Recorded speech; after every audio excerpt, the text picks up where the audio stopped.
Ministério Apostólico De Volta à Palavra apresenta De Volta à Palavra, com Bispo Alexandre Rodrigues. Uma voz profética, preparando o caminho para a segunda vinda de Cristo. Voz do que clama no deserto, preparai o caminho do Senhor.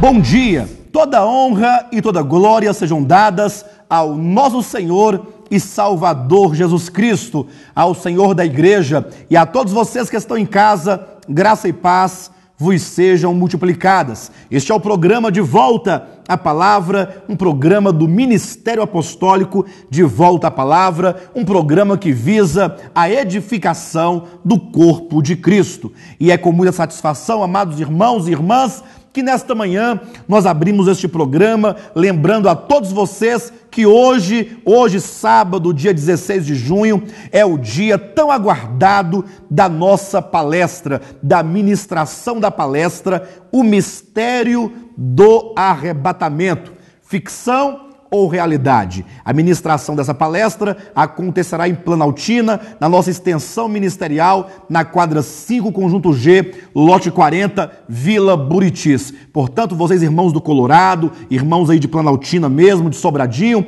ou de todos os lugares aqui do Distrito Federal, são os nossos convidados especiais para então participarem e serem ministrados por uma palavra de caráter escatológico, uma palavra libertadora, capaz de produzir em nós uma visão de esperança, porque vivemos num mundo tão conturbado, um mundo tão violento, um mundo sem jeito, um mundo sem esperança, e portanto a Bíblia nos fala de uma luz. Certamente Jesus voltará, e nós, a sua igreja, como essa noite nós vamos falar com toda a propriedade, nós aguardamos o momento do arrebatamento dos vencedores, dos filhos de Deus que viveram a vida para o Senhor segundo a sua palavra. Eu quero convidar a você e a sua família para participarem conosco. Certamente vai ser uma palestra de grande ajuda espiritual. É certo que há muitas correntes escatológicas, há muitas escolas, linhas, tendências de escatologias,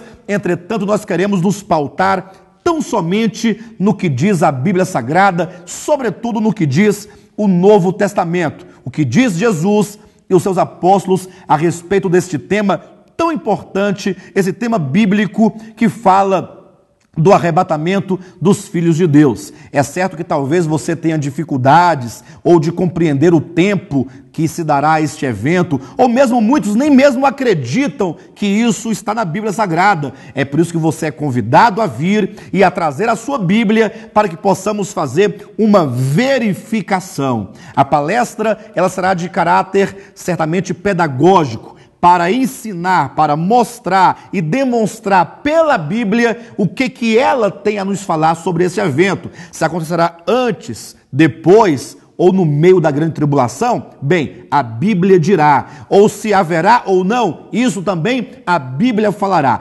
Ela falará por si mesma e nós, os servos de Deus, podemos tão somente nos curvar diante da sua verdade e dizer glória a Deus por tão grande revelação. Hoje à noite, às 19 horas, coloca na sua agenda, anota aí o endereço do local ali da igreja de Planaltina, quadra 5, conjunto G, lote 40. Chegue cedo, garanta o seu lugar e certamente seremos muito e grandemente abençoados. Também quero lembrá-los de que aqui em Taguatinga, na nossa sede, todos os domingos, às 18 horas, estamos ali adorando o Senhor e sendo ministrados pela palavra de Deus que continuamente nos salva, continuamente nos cura, nos liberta, nos transforma e nos edifica. Portanto, vocês também são os nossos convidados a estarem conosco mesmo amanhã, às 18 horas, para ali sermos ministrados pela palavra de Deus. Bem, eu quero convidá-los a pegarem suas Bíblias e a nos acompanharem em mais uma ministração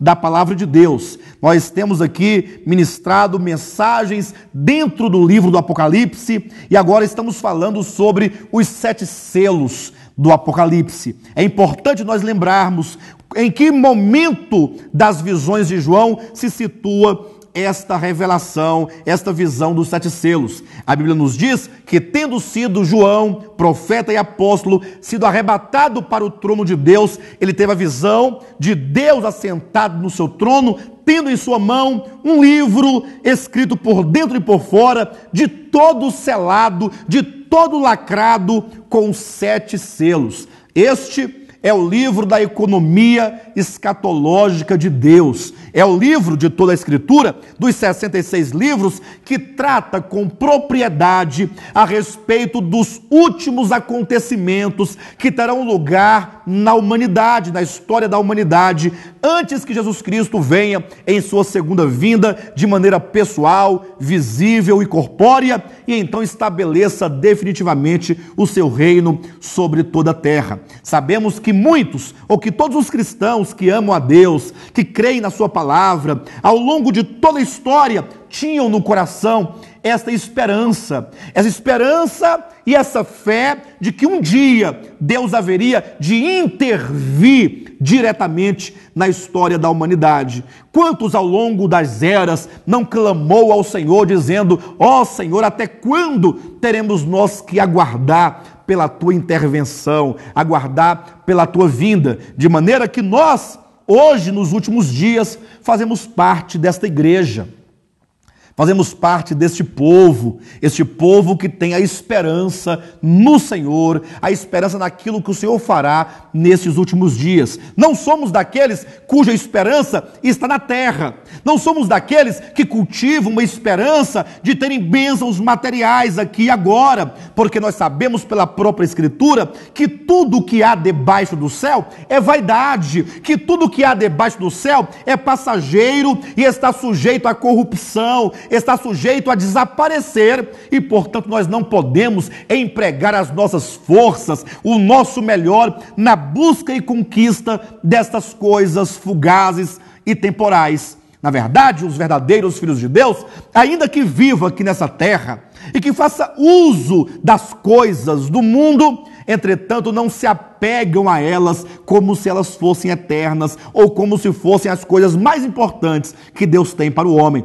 Na verdade, os verdadeiros servos de Deus têm o seu olhar além do tempo, têm um olhar escatológico, têm um olhar que busca não somente compreender esses acontecimentos finais, mas tem um coração nesse tempo em que o Senhor voltará, porque ama o Senhor e deseja ser arrebatado e está com o Senhor no seu reino e por toda a eternidade. Portanto, este livro que está na mão do Pai trata desses acontecimentos. Temos aqui o registro profético de todos os principais acontecimentos que terão lugar nos últimos 7 anos da história da humanidade. Esse ano de 2012, inclusive, é um ano de muita especulação em razão das profecias dos maias, um tanto de profecias, os místicos, muitos têm dito que o mundo vai se acabar, que vão acontecer catástrofes naturais e sobrenaturais sobre a terra, mas veja,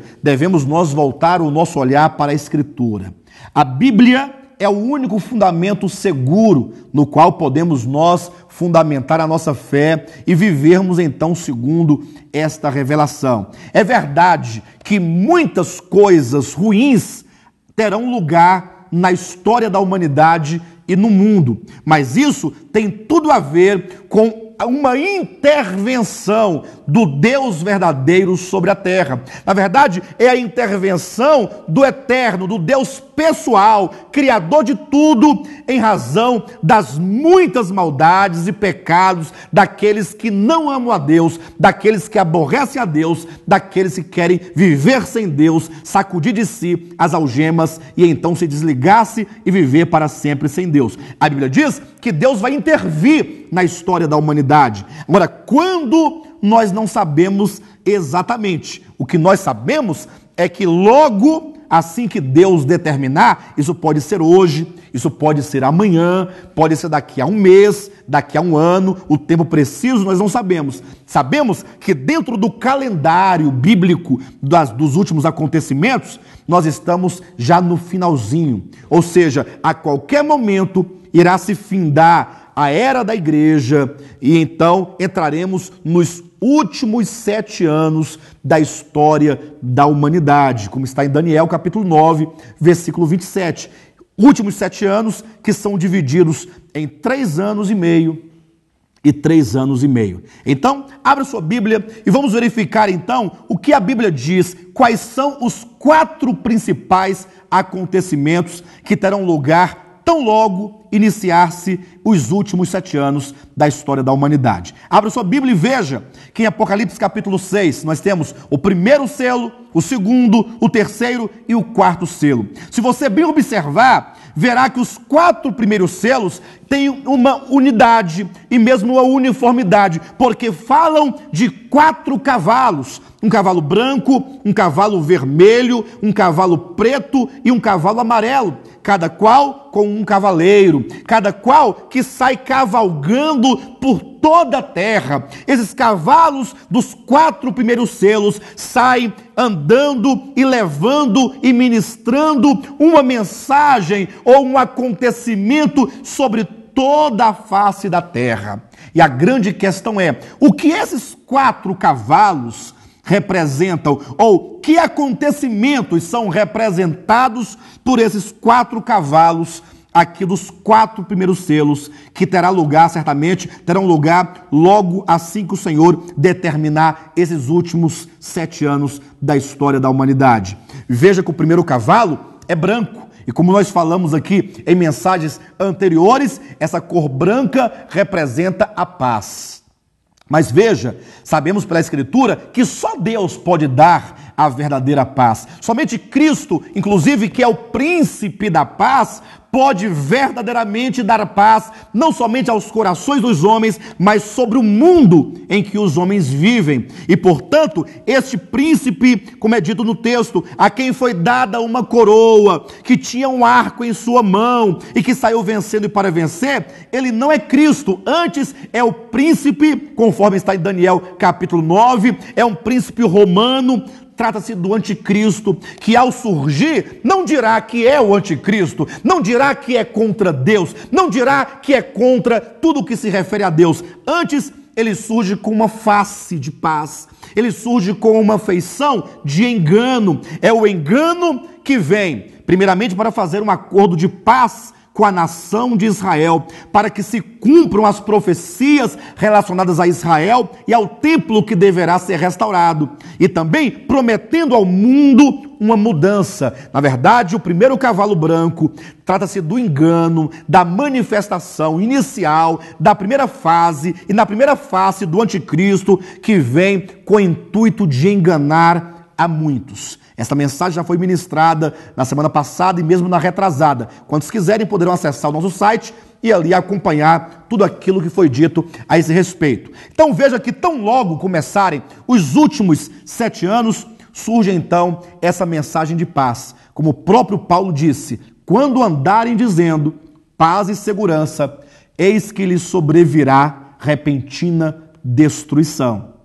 Inclusive, eu quero trazer aqui uma certa palavra de advertência, porque como aqui diz respeito ao engano, e certamente o engano, ele vem camuflado, né? Ele vem oculto e escondido numa face religiosa, quando o texto diz, quando andarem dizendo paz e segurança, certamente é uma referência às ministrações e às pregações de falsos pastores, de falsos mestres, de falsos apóstolos, de falsos crentes, que andam dizendo que Deus está satisfeito com o seu povo e que, portanto, Deus vai prosperar e vai abençoar. Queridos, esta mensagem que você tem ouvido de prosperidade, como se Deus estivesse satisfeito com o seu povo, isto é uma falsa mensagem, certamente é um sinal, inclusive, profético do engano dos últimos dias. E alguém poderia falar, pastor, mas como é que você pode falar que Deus não está satisfeito com o seu povo? Ora, se Deus não está satisfeito, estaria o Senhor então aborrecido com o seu povo ou entristecido com a sua igreja? Eu diria, bem, basta que você leia a própria Escritura. Por exemplo, as 7 igrejas de Apocalipse 2 e 3.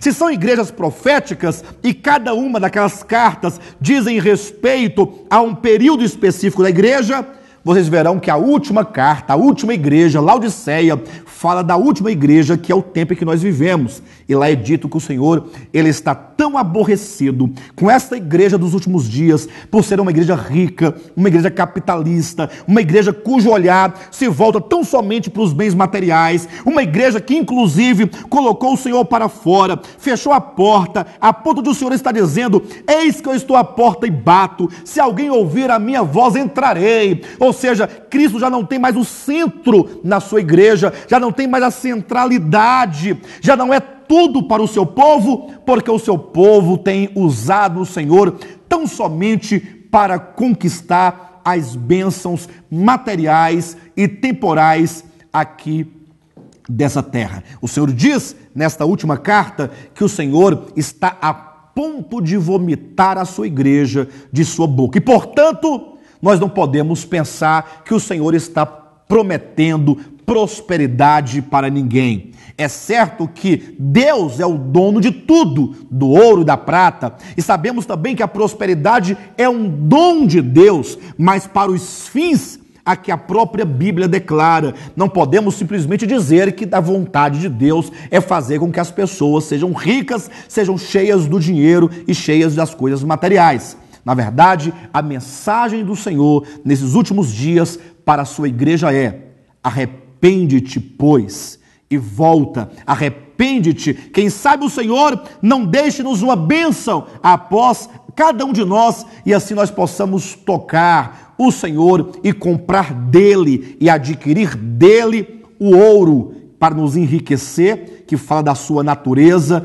e então vestes, que é a justiça de Cristo, para cobrir a nossa condição e a nossa nudez, e então comprar dele colírio, que é a sua palavra, para ungir os nossos olhos, a fim de que vejamos de fato quem nós somos, vejamos quem o Senhor é, vejamos e entendamos o tempo em que nós vivemos, para que somente dessa maneira possamos viver vida correta, vida adequada diante do Senhor. O primeiro cavalo surge como engano, o anticristo, o príncipe que há de vir ali para enganar, prometendo uma falsa paz. Mas vejam que ao lado e seguindo este cavalo branco, outros cavalos também o seguem. Temos o cavalo vermelho e o cavalo preto e o cavalo amarelo. E quando nós lemos então o próprio texto, você poderá verificar versículos 3 e 4, então versículos 5 e 6, e por último 7 e 8, que tratam aqui do segundo, terceiro e quarto selo,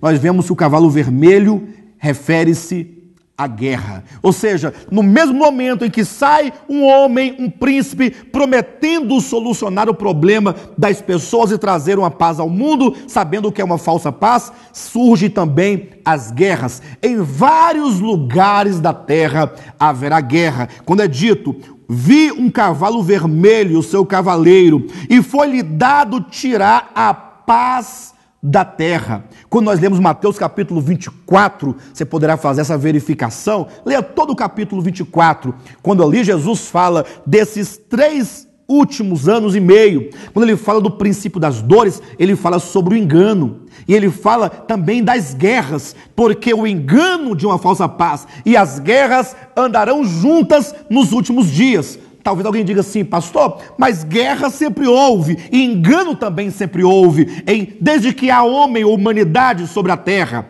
É verdade, mas esse tempo será um tempo específico e escatológico, quando o Senhor, o próprio Deus, enviará ministros que estarão a seu serviço para ministrarem os acontecimentos que estão de acordo com os decretos de Deus neste livro da escatologia bíblica, da escatologia segundo o livro do Apocalipse. Vejam que é dito que este segundo cavaleiro sai com o intuito e com a missão de tirar a paz da terra. Logo, nós veremos, e aqueles que estiverem vivos poderão perceber que em vários lugares, em vários pontos da terra, haverá guerras, guerra civil, nação contra nação, reino contra reino, conforme o próprio Jesus em Mateus 24 também profetizou. Veja que no versículo 5 e 6 também nos fala de um cavalo preto, E veja o que significa então este cavalo preto. Porque se o cavalo branco representa o engano na pessoa do anticristo, e o cavalo vermelho fala de guerras que explodirão em toda a terra, veja o significado do cavalo preto. Diz assim no versículo 5: quando abriu o terceiro selo, ouvi o terceiro ser vivente dizendo: vem. Então vi, e eis um cavalo preto, e o seu cavaleiro com uma balança na mão. E ouvir uma como que voz no meio dos 4 seres viventes, dizendo: uma medida de trigo por 1 denário, 3 medidas de cevada por 1 denário, e não danifiques o azeite e o vinho. Vejam, queridos, como que esse terceiro cavalo, que é o cavalo preto, fala a respeito da fome.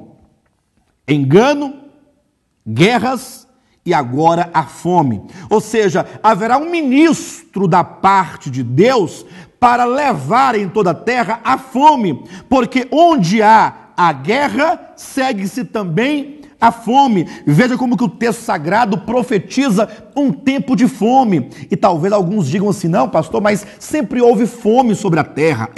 Mas a fome que há sobre a terra geralmente acontece em lugares isolados ou específicos. Este tempo será um tempo em que a fome será generalizada, não porque haja falta de alimento ou falta de riqueza, porque diz o texto: não danifiques o azeite e o vinho, ou seja, as riquezas da terra não serão danificadas. Ora, mas se haverá alimento em abundância e riqueza em abundância, como pode haver fome? Veja o texto, é dito: uma medida de trigo por 1 denário. Você, meu irmão e minha irmã, vocês já imaginaram no tempo, quando esse tempo chegar, e então um trabalhador sair de casa pela manhã ao trabalho, e ali então ter o seu salário, a sua diária, porque 1 denário representa o salário de um dia de trabalho, e então ele pegar ali os seus R$50, digamos em tese, né? E ali com aquele dinheiro ele poder tão somente comprar 3 medidas de trigo, 3 xícaras de farinha de trigo. Ou seja, esta fome acontecerá em razão do alto custo dos mantimentos. É a caristia, ou seja, o sistema capitalista hoje, tão conhecido no mundo inteiro, e você mesmo conhece o sistema capitalista, nós sabemos que esse sistema, ele vai entrar num grande colapso, de maneira que, havendo riquezas, não haverá meios de adquiri-las, porque o sistema capitalista, como já temos provado mesmo agora, recentemente, quando acontece de ter uma crise econômica nos grandes bancos mundiais, há uma recessão muito grande. Veja como que Deus é sábio, como que Deus está no controle de tudo. A Bíblia profetiza um tempo de fome, não por falta de alimento, mas pelo alto custo. As pessoas trabalharão muito e poderão comprar muito pouco com aquilo que elas então conquistaram ou ganharam nos seus respectivos trabalhos. Haverá uma grande fome sobre a terra. Engano, cavalo branco. Guerras, o cavalo vermelho, e então também uma grande fome em razão da caristia, inclusive aqui representado por uma balança que esse cavaleiro traz em sua mão, uma balança de precisão para pesar os mantimentos, para ver como que será tão escassa a comida e escasso o alimento nessa época. E então vem o 4º selo, que é o 4º cavalo, quando diz assim: quando o cordeiro abriu o 4º selo, ouvi a voz do 4º ser vivente dizendo: vem. E olhei e eis um cavalo amarelo, e o seu cavaleiro, sendo esse chamado Morte, e o inferno o estava seguindo, ou o Hades o estava seguindo, e foi-lhes dada autoridade sobre a 4ª parte da terra, para matar a espada pela fome, com a mortandade e por meio das feras da terra. Temos aqui então o engano no cavalo branco, a guerra no cavalo vermelho, a fome no cavalo preto, e então o 4º selo, o 4º cavalo amarelo, representando a morte. Porque é certo que onde há guerra, onde há fome, haverá então mortes. Então a Bíblia profetiza que tão logo entrarmos nós nos últimos 7 anos da história da humanidade, o Senhor vai enviar ministros. Vejam que são mensageiros que cavalgam em cavalos por toda a terra, ministrando o engano, ministrando a guerra, ministrando a fome, ministrando a morte. Talvez alguns acham estranho eu falar que são ministros de Deus, mas veja, a Bíblia diz que todas as coisas e todos os seres, mesmo os caídos, mesmo os demônios, mesmo Satanás, todas as coisas servem a Deus e estão a seu serviço, e o Senhor os utiliza e os usa como Ele bem desejar. Isso faz parte do tema a soberania de Deus, de sorte que nós podemos agora verificar que os 4 primeiros eventos que terão lugar tão logo o Senhor determinar que se comece os últimos 7 anos da história da humanidade serão o engano, a guerra, a fome e a morte. E esse tempo poderá acontecer a qualquer momento, ou seja, hoje mesmo o Senhor pode determinar que esses eventos comecem a ter lugar sobre a face da terra. Não diz a Bíblia se há uma ordem cronológica ou quanto tempo cada um desses eventos vai durar. Eu acredito, pelo que a Bíblia apresenta, que esses 4 cavaleiros saem juntos e saem marchando e saem levando e enchendo a terra e toda a terra com as suas mensagens e executando aquilo para os quais eles foram enviados. Quanto a nós, resta-nos tão somente o estarmos preparados, porque como aqui trata-se dos primeiros 3 anos e meios da última semana de Daniel, nós sabemos que aqui é o princípio das dores e, portanto, a igreja de Jesus Cristo ainda estará sobre a terra. Os cristãos vencedores só serão arrebatados de fato quando no meio da semana ali o Senhor então vir arrebatar o seu povo antes de começar o que a Bíblia chama de a grande tribulação. Esses últimos 7 anos são divididos em 3 anos e meio e 3 anos e meio, conforme está em Daniel, capítulo 7, versículo 27. Os primeiros 3 anos e meio, o princípio das dores. Os últimos 3 anos e meio, a grande tribulação. Nós precisamos nos preparar para esse dia. E a melhor maneira de fazermos é servirmos ao Senhor a cada dia com sinceridade, com integridade, buscando conhecer ao Senhor mediante a sua palavra, tendo comunhão com os santos, na sua igreja, congregando, adorando e vivendo neste mundo como se dele não precisássemos. Certamente devemos soltar as nossas raízes deste mundo para que nesta ocasião nós estejamos totalmente desapegados, com o nosso coração alçado a Deus, para que nós não venhamos a sofrer nesse tempo. E se sofrermos com a convicção de tão logo, tendo passado esse período inicial, estaremos com o Senhor, para reinarmos com o Senhor, não somente no reino milenar, mas também por toda a eternidade. Eu quero concluir este programa somente lembrando a vocês que hoje, sábado, às 19 horas, será a ministração da nossa grande palestra, O Mistério do Arrebatamento. Talvez eu tenha dito aqui algumas coisas que não ficaram claras para vocês, mas vocês indo à Planaltina hoje à noite, na quadra 5, conjunto G, lote 40, Vila Buritis, lá vocês certamente vão ser ministrados pela palavra de Deus, uma palestra que vai clarificar esse assunto.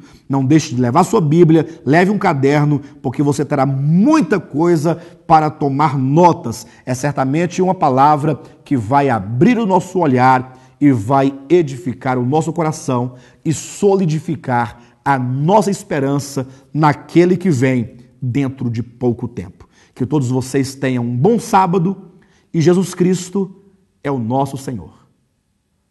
Odre velho, vinho novo. É um livro que trata sobre as 2 grandes alianças de Deus com o homem. Visa orientar os servos de Deus sobre em qual aliança nós devemos estar, se na antiga ou na nova aliança. Deus nos trata de acordo com a sua aliança. É por isso que você, meu irmão e minha irmã, que desejam serem edificados de acordo com a verdade de Deus, que querem de fato andar nos seus caminhos, você não pode deixar de adquirir este livro.